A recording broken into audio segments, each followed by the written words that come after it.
बिस्मिल्लाहिर्रहमानिर्रहीम। अस्सलाम वालेकुम। मैं हूं मुताहिर फ़ैल और आप देख रहे हैं यूट्यूब चैनल। उम्मीद करता हूं अल्लाह के करम फजल से आप बिल्कुल खैरियत से होंगे, हंसते मुस्कुराते और मज़े में होंगे।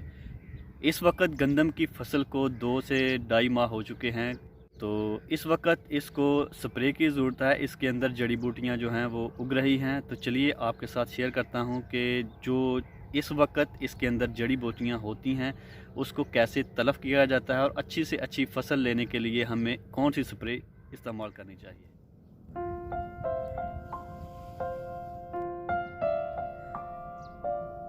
प्यारे दोस्तों, गंदम की फसल जो होती है इसके अंदर बहुत सारी जड़ी बूटियाँ उग जाती हैं।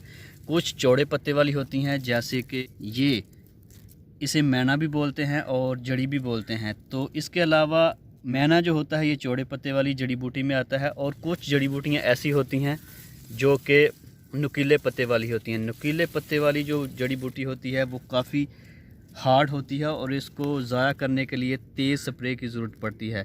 तो माहिर ज़राअत जो हैं उनके पास जब जाया जाता है, किसान जाता है, तो वो अपनी फसल के मतलब उसको बताता है कि हमारी फसल में कौन सी जड़ी बूटी है, तो वो उसके अकॉर्डिंगली जो है वो स्प्रे दे देते हैं। तो अच्छी फसल लेने के लिए बर वक्त और अच्छी स्प्रे का होना बहुत ज़रूरी है, और तब जाके फसल जो है अच्छे से अच्छा रिज़ल्ट देती है। तो अल्हम्दुलिल्लाह अल्लाह के करम फजल से बारिशें काफ़ी हुई हैं।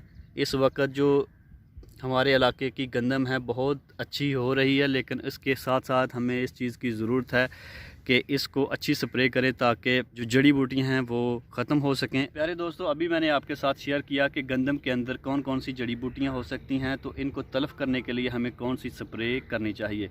तो इस वक्त हमारी जो फसल है इसमें चौड़े पत्ते वाली और नुकीली जड़ी बूटी शामिल है, तो इसके लिए मुझे लानी है स्प्रे। तो चलिए बेहतरीन और अच्छी स्प्रे लेकर आते हैं और अपनी फसल को करते हैं।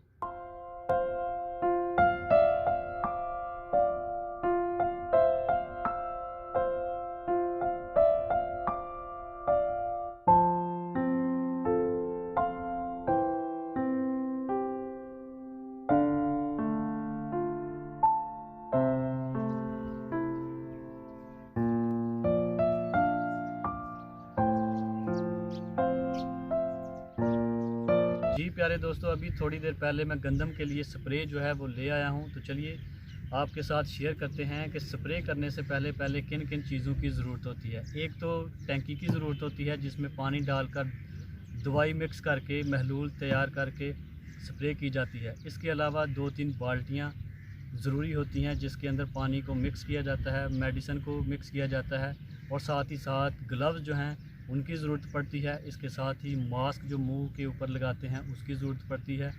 तो ये सारी चीज़ें मैं इकट्ठी करके ले आया हूँ, और साथ ही दवाई भी ले आया हूँ। तो चलिए आपके साथ शेयर करते हैं कि ये कौन सी मेडिसिन है। तो हमारी जो फसल है इसके लिए सबसे अच्छी जो दवाई है वो है सडन, और वो अभी मैं लेकर आया हूँ। तो ये है 1 एकड़ की। इसके साथ ही दूसरी शीशी है ये वाली। तो इन दोनों को मिक्स करेंगे, और मिक्स करने के बाद अच्छा सा महलूल बनाकर इस टैंकी में डालेंगे और इसको खेत में स्प्रे कर देंगे। प्यारे दोस्तों, स्प्रे करने से पहले कुछ चंद हदायत हैं, इनके ऊपर अमल करना बहुत ही ज़रूरी है। क्योंकि ये जहर होता है तो इसके लिए एहतियात बहुत ही ज़रूरी है। तो जहर को इस्तेमाल करने के लिए इन 2 चीज़ों का इस्तेमाल बहुत ज़रूरी है।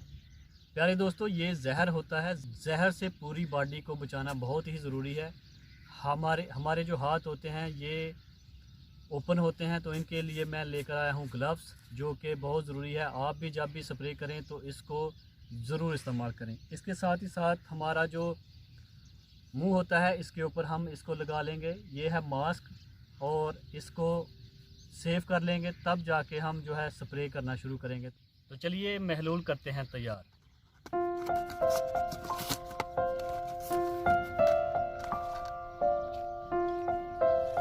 इसके अंदर है ये महलूल, और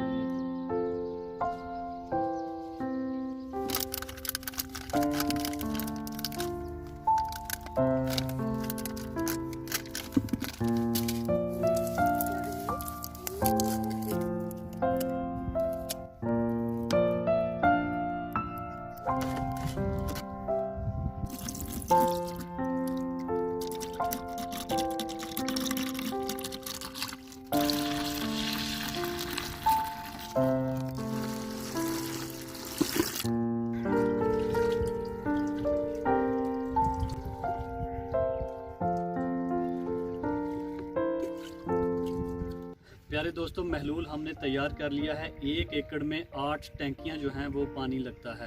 तो अच्छी स्प्रे का रिज़ल्ट लेने के लिए हमें प्रॉपर इसका जो प्रोसेस है उसको कंप्लीट करना पड़ेगा।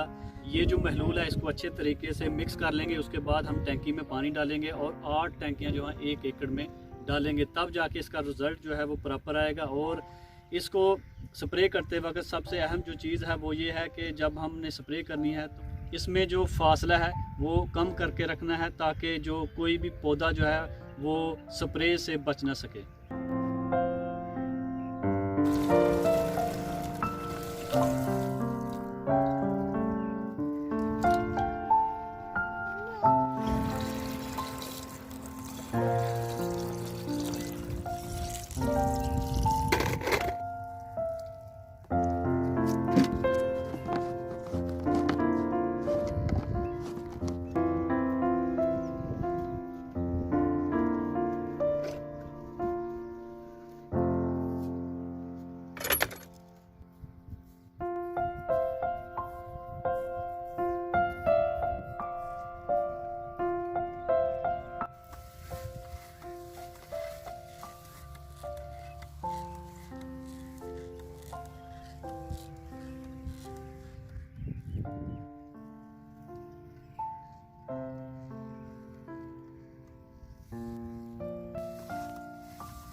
दोस्तों अभी स्प्रे का काम हमारा ख़त्म हो चुका है। उम्मीद करता हूँ आज की वीडियो आपको अच्छी लगी होगी। अगर वीडियो अच्छी लगे तो भाई के चैनल को सब्सक्राइब करें, लाइक करें और वीडियो को शेयर कर दें। जहाँ रहें खुश रहें, आबाद रहें, हंसते रहें, मुस्कुराते रहें। इसी दुआ के साथ मुझे दें इजाज़त। अपना बहुत सारा ख्याल रखें और दुआओं में मुझे याद रखें। अल्लाह निगहबान।